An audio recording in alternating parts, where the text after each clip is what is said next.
Welcome to the Business Spotlight. Today we have Tim with us from Candy. This is going to be good fun, I promise you that.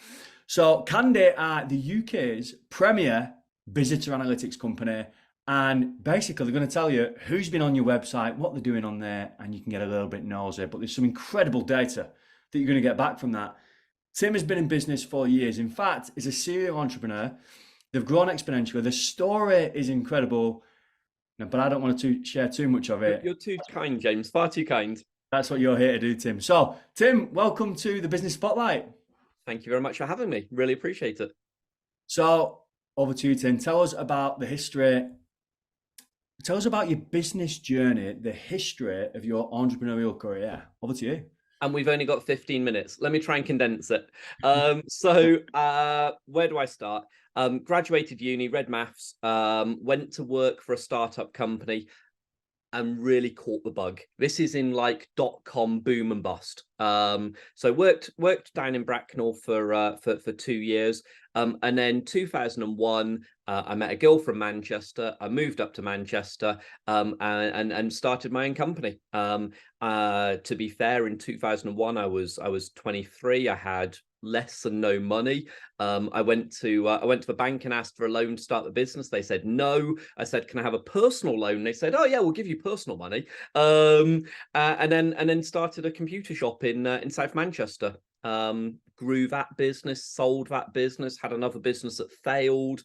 And then 2009 was, in fact, actually, I was doing some consulting for a company in Manchester, and they were called And Digital. And I was chatting to the directors, and I said, "I reckon we can make a product out of some of this stuff you've got going on." And they went, "We'll be your first investors, but you have to call the business something with And Digital in it."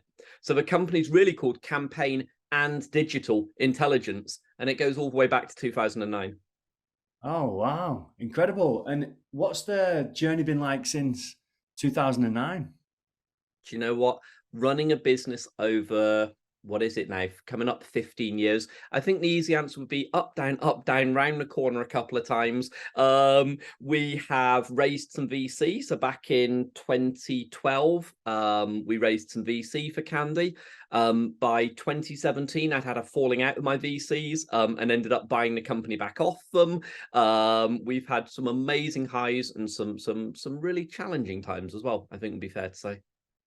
So, it sounds like you've had a hell of a growth journey. There seems to be a lot of investors interested in what you're doing, which means, you're certainly doing something right.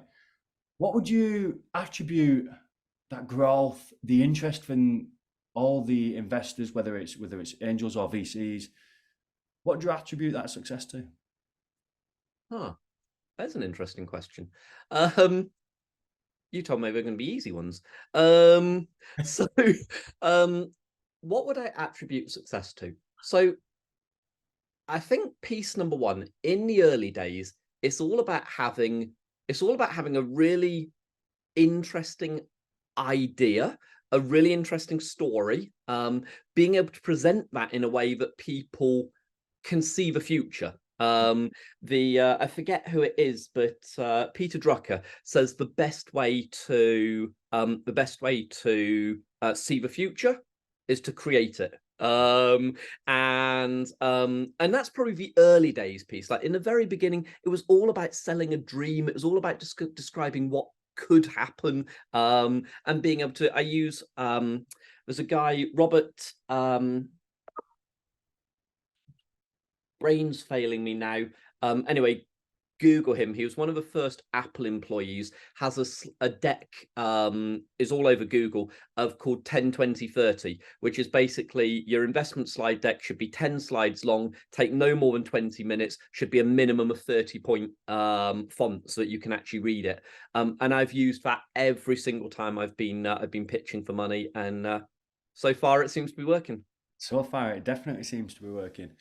So, if you could go back day one, Okay. Yep. what would you have done different? Let's stick with Candy on this. Let's Yeah. start back Okay. to 2009. What would you have done Yeah. different? So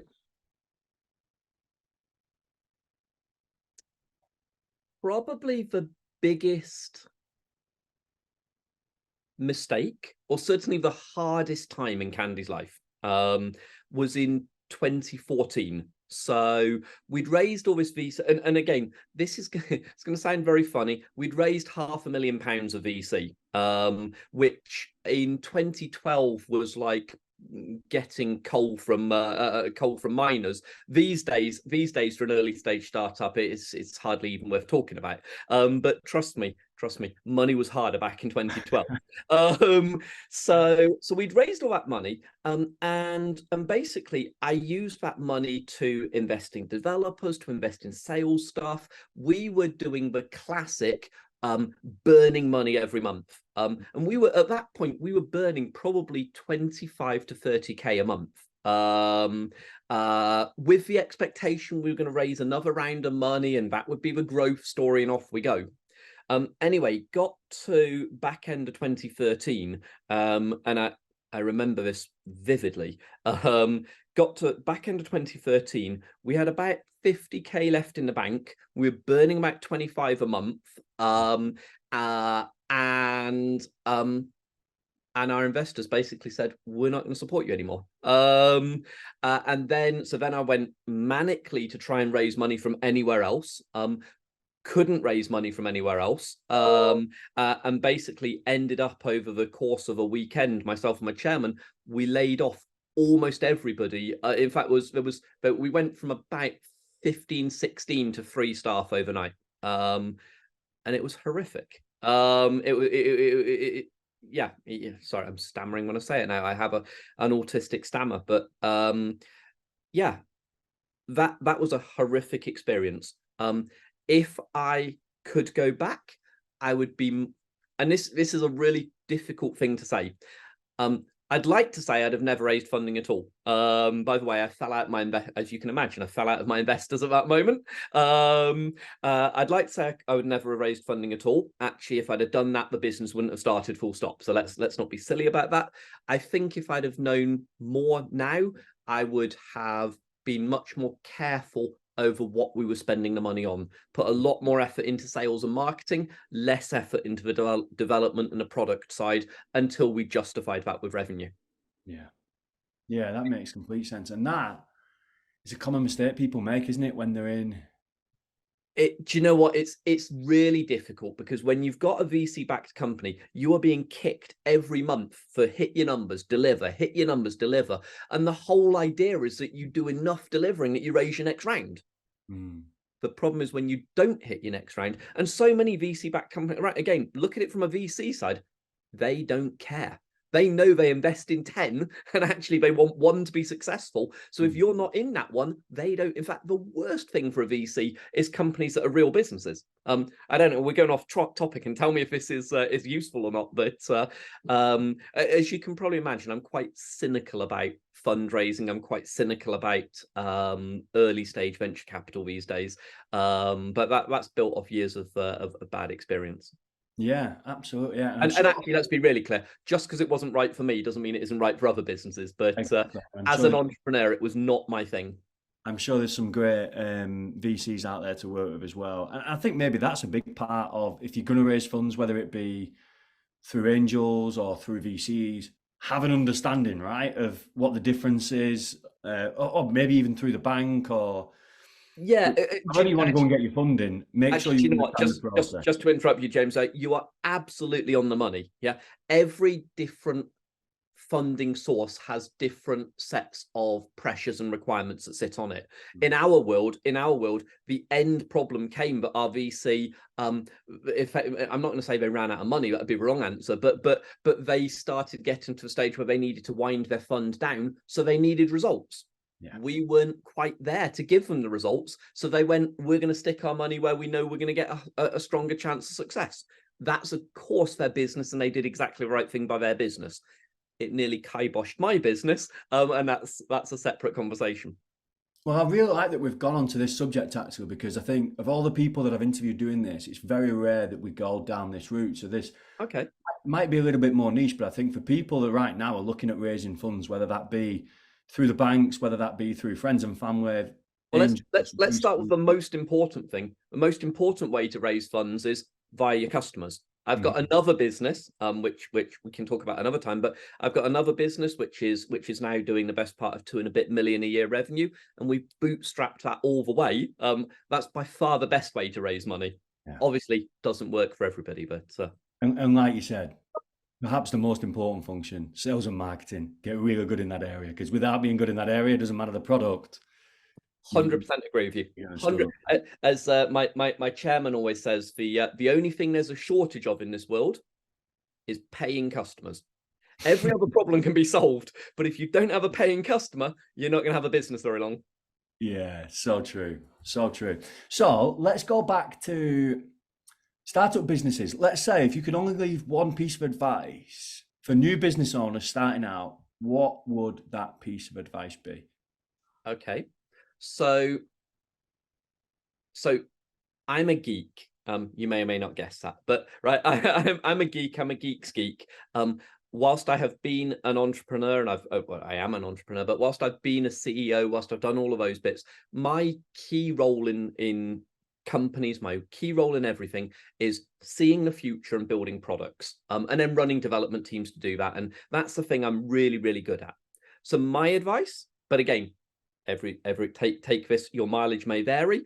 My advice, if you are a geek founder, find yourself somebody who gets the commercials, who knows how to take it to market, who again, in the business of candy, it took us 10 years to do £1 million revenue, which is fantastic. By the way, most businesses don't get there, but took 10 years to get there. In the world of Go Live Data, my other business, we did that in 2 years. Why? Because I had a founder, Adam, my co-founder, who knew the market, knew who was spending money, knew how to go and extract the maximum revenue from them. Again, potato, but that would be my advice. Find a co-founder who complements the skills you've got. Yeah, really but make good. sure they're brilliant. Nice. Well, we're starting to get to the back end of the interview. What would you say right now? And pick whichever company you want with Okay. this, whatever's on your mind most often. I think sometimes people see an interview like this, they just see the positive stuff. What would you say right now is the biggest challenge that you're going through with any of the businesses? So, again, obviously every business changes, and every business is different, and it all depends at the stage of the cycle and all of those pieces. The biggest challenge we have at the moment is moving from being a very entrepreneurial, hands-on, everybody, right, not quite the working 24/7 365, but definitely everybody mucks in. If something goes wrong at 8 o'clock at night, people are around, people get it sorted. Moving into more of a, I want to say professional, more of a scale up, more of a and how to build processes and systems so that people, the staff working within the business, know their job. I'm responsible for this. This is the process I go through. I'm doing a lot of time at a minute reading E-Myth Revisited, a brilliant book by Gerber. And not quite enough that I want to open a bakery, but definitely gives me that kind of idea. How do you turn your business from being this wonderfully manic, but ultimately very dysfunctional experience into this very professional, very corporate? People know their roles, they know their responsibilities, they know what they're being judged on. People ultimately, where people can go home at the end of the day and go, I know I did a good job, as opposed to, oh, thank God Tim's told me I did a good job, I must have done something right. Yeah. But again, that's all about different stages of a business, all about different scale. Absolutely, it is, yeah, and it's one of the natural stages as a business really starts to kick on, and like you said, starts getting into multi-million turnover. Is that thing of, okay, well, we've got some customers, we're getting good at getting customers. Yeah. Let's make sure that we can It's deliver systematically, and it's it's not all roads lead to the owner, right? It's do you know what? It's exactly that. It's again, one of the, and Adam and I discussed this, but one of our pieces is when we can go on holiday without needing to be on your phone all the time. That's a business that's starting to get somewhere. Yeah. Love that. Okay. I'm a bit scared of asking this next question, Tim. But I do ask Oh this dear. to I do ask this to everybody, but I'm specifically scared of asking you this question. Million quid. What, what question should I be asking you that I haven't, and what would the answer be to that question? This could go anywhere, ladies and gents. What question should you be asking me? What's next? What's the answer? Something to do with AI, content generation, chat GPT. We are yeah, we're investing heavily into that kind of space, large language models. Do you know what, actually, it was a second question you could have asked me as well if we get carried away. But yeah, so that's definitely the first piece. What's next in our world? And whether it be in the current businesses or whether it be a new business, but it's gonna be around how to properly harness the wave of AI, which is just about to hit us.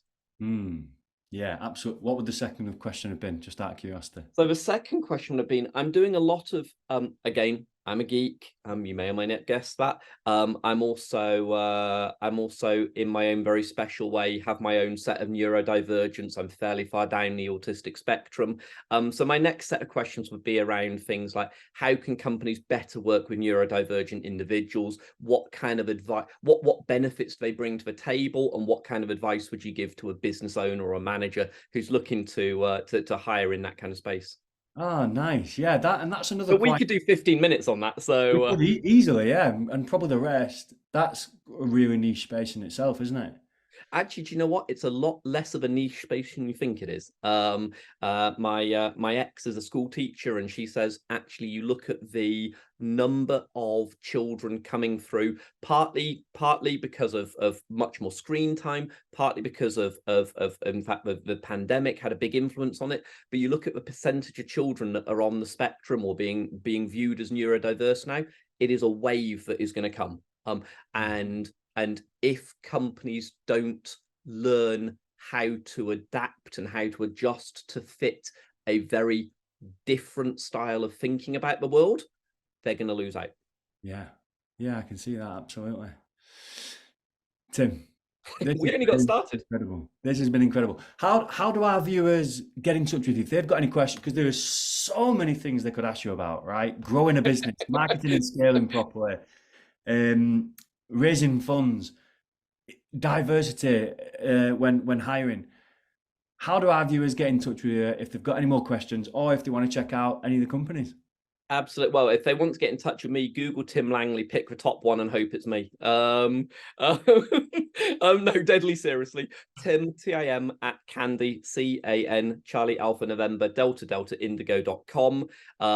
If you are a B2B business looking to understand your website traffic and looking to put a face against the people on your website, candy.com. Yeah, and deadly serious, more than happy to connect with anybody who wants to ask stupid questions. You might get a slightly off the wall answer, but that's the only piece I'd warn you. Brilliant. Tim, thank you so much for taking the time to share your learnings about. It's been really fun. It has indeed. Have a great one.